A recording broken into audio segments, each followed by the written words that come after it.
So listening my voice. जी students, how are you? Today जो हम लोग कवर कर रहे हैं टॉपिक वो आपका है एक्स रे डायफ्रैक्शन। कुछ स्टूडेंट मुझसे पूछ रही थी कि आपका जो है वो जो इससे पहले वाला मेथड जितनी भी सिलेबस है आपका एक्स रे से पहले वाला वो आपने कवर नहीं करना, तो आपके जो सिलेबस में आपको वही कवर करा रही हूँ। ठीक, तो जो टॉपिक मैं नहीं करवा रही वो इंक्लूडेड नहीं है आपके सिलेबस में, तो आपको don't take worry about that, आपको वो क्वेश्चन नहीं आएंगे। ठीक, तो जो मैं आपको करवा रही हूँ फोकस ऑन इट। तो लेट्स स्टार्ट। आज का जो टॉपिक है मैं आपको 2 टॉपिक्स करवा रही हूँ। रैंडमली इसी में से मैं आपको क्वेश्चन दूंगी जो आपने जो है वो अटेम्प्ट भी करने हैं। ठीक, आज का है powder method and Laue method and आपका जो सोल्यूशन है उसका मैं पार्ट स्टार्ट करूँगी। Okay, let's start.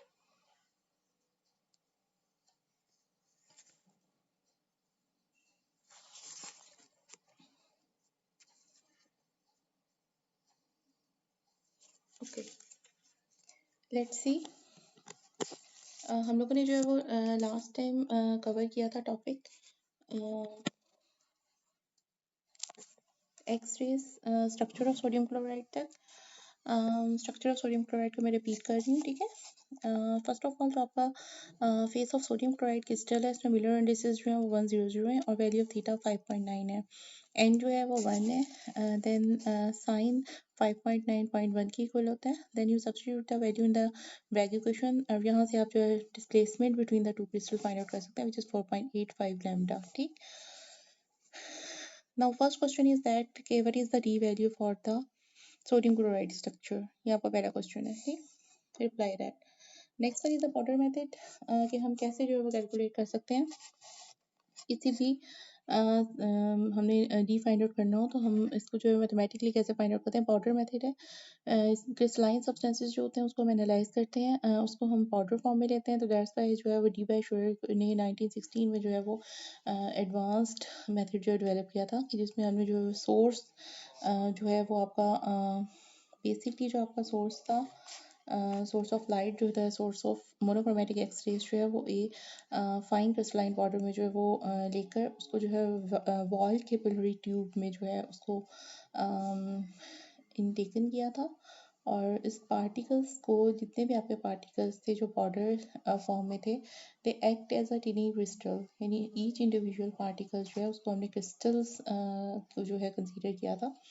और ये क्रिस्टल्स साइंटिस्ट ने ऑब्जर्व किया कि ये रैंडमली ओरिएंटेड है एंड उनका थीटा जो है वो भी चेंज होगा, because they are random, that's why इनका थीटा जो है वो चेंज है। Due to random orientation particle access जो है वो स्कैटर करते हैं, all direction of the planes में, और जो आपका स्कैटर्ड एक्स रेज हैं वो डिटेक्टेड होती हैं बाय एक्स रेज फिल्म और different X rays from the concentric cones and originate from the powder. यही आपका जो नैरो स्ट्रिप ऑफ फिल्म होती है जिसके ऊपर आर्क अपीयर्स होती हैं on the other side of the bright spot, और ईच पेयर ऑफ आर्क जो है वो इक्वल डिस्टेंस पर होता है फ्रॉम द सेंटर। समझ आ रही है? एंड सिमिलरली आपको जो ब्राइट स्पॉट्स होते हैं वो पोजीशन ऑफ रिफ्लेक्शन को रिप्रेजेंट करते हैं, और जो वैल्यू ऑफ ग्लांसिंग एंगल होता है उससे आप कैलकुलेट कर सकते हैं कंसिडरिंग करके distance of the arc and it's distance from the capillary, कि कितना इसका डिस्टेंस है। तो आप डिस्टेंस ऑफ आर्क जो है यहाँ पे glancing angle 2 theta is equal to S divided by R formula से फाउंड आउट कर सकते हैं। एस जो है वो radius of a powder ring है और आर जो है वो रेडियस ऑफ कैमरा है, तो theta is equal to S divided by 2r। तो थीटा जो है ऑब्टेन करते हैं हम रेडियंस में और कन्वर्ट कर सकते हैं इनटू डिग्रीज। नाउ जो आपका थीटा होगा इन रेडियंस में वो 180 डिवाइडेड बाई पाई के इक्वल होगा। थीटा को मल्टीप्लाई कर दें 57.2 पे, तो आपकी ब्रैग इक्वेशन जो है वो 2d sin theta is equal to N lambda, और इसमें जो है वो value of lambda and theta and D जो है वो कैलकुलेट कर सकते हैं। ये आपका पाउडर मेथड का जो है वो फिगर है। From this fig you can see that X rays जो है वो कॉलीमीटर है एक फर्स्ट, जो उसका है आपका कंपार्टमेंट। सेकंड है सिलेंड्रिकल कैमरा, कैमरा जो है sample and the strip films के ऊपर कंसिस्ट करता है, जिसमें डिफरेंट एंगल्स जो होते हैं डिस्पर्स होते हैं। ब्लैक स्टॉप है जो कि बेसिकली अब्जॉर्व करता है डायरेक्ट बीम को, जो एंगल इसके ऊपर आ रहे होते हैं। Next one is a powder specimen, जो हमने पाउडर स्पेसिमन लिया है जिसकी हर पार्टिकल जो है वो क्रिस्टल के तौर पे जो एक्ट कर रहा है, वो X ray beams and the films के इंटरनल हमने पाउडर स्पेसिमन को लिया हुआ है। और यहाँ पे जो है वो आपका सैंपल कितना एंगल बना रहा होता है वो हम उसको ऑब्जर्व कर लेते हैं। ठीक हो गया। क्यू मेथड करने की जरूरत नहीं है, आपने एक ही मेथड करना है, which one is a power method. Now students go for the next part which is basically is the molecular velocities। ठीक है, ये मैं आपको जो है वो नेक्स्ट चैप्टर स्टार्ट करा रही हूँ। फर्स्ट पार्ट है आपका, आपकी सिलेबस गाइडलाइन में देखिएगा, सिलेबस आउटलाइन में आपका ये फर्स्ट वीक है, तो जो फर्स्ट वीक है वो मैं अब आपको कवर कराने लगी हूँ। Here is our new topic molecular velocities। molecular velocities जो है वो basically molecule of a gas जो है वो बेसिकली रैंडम होता है, ग्लाइड कर रहे होते हैं मॉलिक्यूल उनकी वॉल्स के साथ वेसल्स की, इवन विद देयर मॉलिक्यूल्स। तो उनके जो मॉलिक्यूल्स हैं उसमें सर्टेन वेलोसिटीज होती हैं। ऑल द मॉलिक्यूल्स जो है वो बिल्कुल in the state of stationary phase नहीं होते, they are in the random motion. ठीक है, तो इनकी वेलोसिटीज जो होती हैं वो टेम्परेचर डिपेंडेंट होती हैं, टेम्परेचर ज़्यादा होगा या कम होगा तो these velocities can be change. And इसी रीजन की वजह से टाइप ऑफ वेलोसिटीज जो है वो हम डिजाइन करते हैं। थ्री वेलोसिटीज हैं, root mean square velocity, average velocity and most probable. RMS, AV and MPV ये वेलोसिटीज हैं। सबसे पहले रूट मीन स्केप वेलोसिटीज देख लेते हैं। जो आपकी मैथमेटिकल एक्सप्रेशन है for root mean square velocity, उसको हम डिवाइड करते हैं kinetic equation of the gas PV is equal to 1/3 mc square. यहाँ से आप सपोज कर लें कि आप जो है वो एवोगैड्रोस नंबर ले रहे हैं, तो आप n की रिप्लेस करके Na पुटअप कर दें। आप यहाँ पर जो है वो आप equation of kinetic gas put up करें, PV is equal to RT। PV जो है RT के इक्वल है, तो PV की इंस्टेड हमने RT की वैल्यू को पुटअप किया।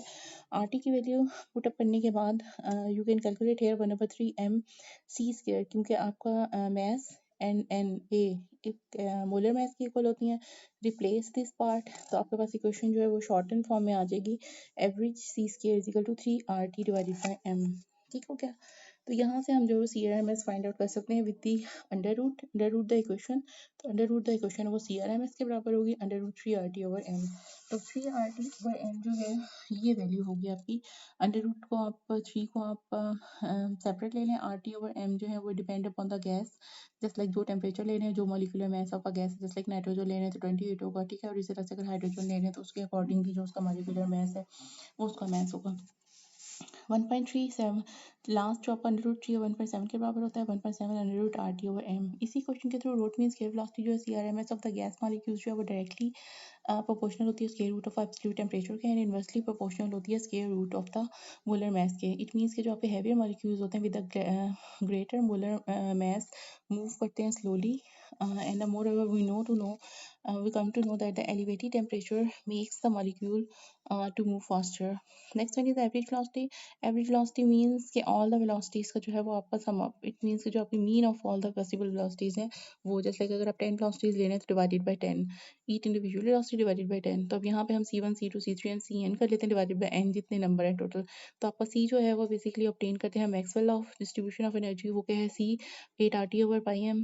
8 डिवाइडेड बाई पाई की वैल्यू हमें पता है, RT/m की नहीं पता। 8 और पाई की अगर वैल्यू अंडर रूट कैलकुलेट करें तो 1.5 आता है, तो आपके पास C की वैल्यू 1.5 अंडर रूट RT/m आ रहा है। ठीक है, तो एवरी वेलोसिटी जो डिपेंड करती है टेम्परेचर के ऊपर, molar mass of a gas के ऊपर, just like other velocities. Last one most probable velocity. Most probable velocity जो है वो क्या है वो भी देख लेते हैं। velocity possessed by the greatest fractions of a molecule in a gas। देखिए आपकी जो इंडिविजुअली गैस है जो कि आप कंटेनर ले रहे हैं उसके अंदर गैसेस जो हैं वो इंडिविजुअली तौर पे कोई एक सेटअप पर नहीं होते। तमाम मॉलिक्यूल्स जो होते हैं उनका इंडिविजुअली तौर पे वेलोसिटी जो होती है वो डिफरेंट होती है। जो इंडिविजुअली तौर पे वेलोसिटी डिफरेंट होती है, तो जो जितने ज़्यादा मॉलिक्यूल एक वेलोसिटी को कैरी कर रहे होते हैं वो उनकी मोस्ट प्रोबेबल होती है। जस्ट लाइक अगर आपके 100 मॉलिक्यूल्स हैं, 100 में से 80 मॉलिक्यूल्स की वेलोसिटी जो है वो फ़र्ज़ कर लें आप कि 125 मीटर पर सेकंड स्क्वायर है, मीटर पर सेकंड है, तो आपकी जो ये 125 है ये आपकी मोस्ट प्रोबेबल होगी, बट आपकी एवरेज एंड मीन इससे डिफरेंट होंगी। ठीक है, तो मोस्ट प्रोबेबल का थोड़ा सा कॉन्सेप्ट जो है वो आपको मैंने दिया है। अब आपके जितने भी फ्रैक्शंस हुए वो आपकी बिगेस्ट जो आपकी वेलोसिटीज़ होंगी उनका पोर्शन होता है कि जो हाईएस्ट पॉसिबल वेलोसिटीज़ होती है उनमें। तो इस एक्सप्रेशन को हम MP से रिप्रेजेंट करते हैं, 2RT/m के बराबर होता है, √2 1.4 के बराबर होता है। तो CMP जो है वो आप कैलकुलेट कर सकते हैं with the formula 1.4 √RT/m। m molar में है, T टेम्परेचर, और जो है वो भी कांस्टेंट है 8.3। नाउ मोस्ट प्रोबेबल वेलोसिटी जो है डायरेक्टली प्रोपोर्शनल होती है आपकी square root of the absolute temperature के एंड इन्वर्सली प्रोपोर्शनल होती है square root of the molar mass के। ठीक हो गया। नाउ हम लास्ट में जो है वो वाइंड अप करते हैं अपना टॉपिक कंपैरिजन से। फर्स्ट ऑफ ऑल हम तीनों की वैल्यूज़ लिख लेते हैं 1.7, 1.5, 1.4।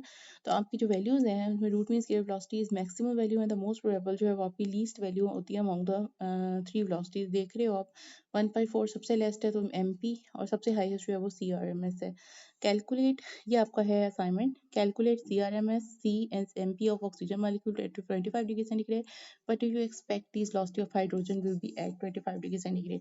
आपने ये वाला जो न्यूमेरिकल है ये सॉल्व करके इसका सिर्फ आपने मुझे जो है वो C M P value calculate करके बतानी है कि इसका आंसर क्या है। C M P stand for most probable, C R M S और सी डैश वो मैंने आपको बता दिया है, वैल्यूज जो हैं वो ये हैं। ठीक है, जो आपका नेक्स्ट है पार्ट वो आपने मुझे सॉल्व करके बताना है कि आपका जो है वो इसकी वैल्यू क्या होगी। ये वाला प्रॉब्लम है। सेकंड प्रॉब्लम ये भी आपका इंक्लूडेड है इसमें कि at which temperature will the CRMS of sulphur dioxide will be same at that of oxygen 27 degree centigrade. इसको आप कैसे सॉल्व करेंगे, तो आप सबसे पहले जो है वो सपोज कर लें टेम्परेचर T1, और फिर आप सल्फर डाइऑक्साइड को जो है वो भी आप जो है उसकी square root velocity at the oxygen at the 27 degree centigrade compare करें। तो अगर आप for oxygen the CRMS velocity 27 is 300, तो आपकी सीआरएमएस ऑफ ऑक्सीजन जो है वो उसमें आप वैल्यू पुट अप करते हैं, आपकी वेलोसिटी जो है वो सेम है। सो आप 3RT/64 divided equal to 3R multiplied by 300 divide by 32, वही जो आपने प्रीवियसली टाइम किया। यहाँ से आप T1 फाइंड आउट कर लें, 600 में से आप 273 माइनस कर लें तो 327। It means difference in temperature is 300 degree centigrade. तो सल्फर डाइऑक्साइड जो है वो 300 डिग्री सेंटीग्रेड, उसको मजीद टेम्परेचर चाहिए so that oxygen maintain the same velocity. यानी इतनी वेलोसिटी उसकी तब होगी जब उसको 300 डिग्री सेंटीग्रेड हम ऐड करेंगे। ओके बच्चों, question is that your question is that आपका क्वेश्चन जो है वो ये है। सबसे पहले तो ये आप मुझे थ्री वेलोसिटीज के नेम बताएं, कौन कौन सी वेलोसिटीज होती हैं मेजर। ठीक है। सेकंड क्वेश्चन इज दैट कि आपने जो न्यूमेरिकल है उसका सी एम पी वो कैलकुलेट करना है, और अपने अपने जो ईमेल एड्रेस है जो स्टूडेंट्स लेक्चर ले रही हैं प्रॉपरली वो ग्रुप में जो है वो अपनी एड्रेस वाला जो है वो सेंड कर दें, क्योंकि मुझे उसको फॉरवर्ड करना है। ठीक है, तो ऐसा ना हो हम स्टॉक ऑफ में आ जाए। अंडरस्टैंड अगर आप ऐसे कर रहे हैं ये सब कुछ, तो जो यूट्यूब के अगर आपको जो लिंक देंगे तो उसके ऊपर लाइक और सब्सक्राइब करें आप लोग, अगर आप अंडरस्टैंड कर रहे हैं लेक्चर। ठीक है, गिव द पॉजिटिव रिस्पॉन्स। अल्लाह हाफिज़।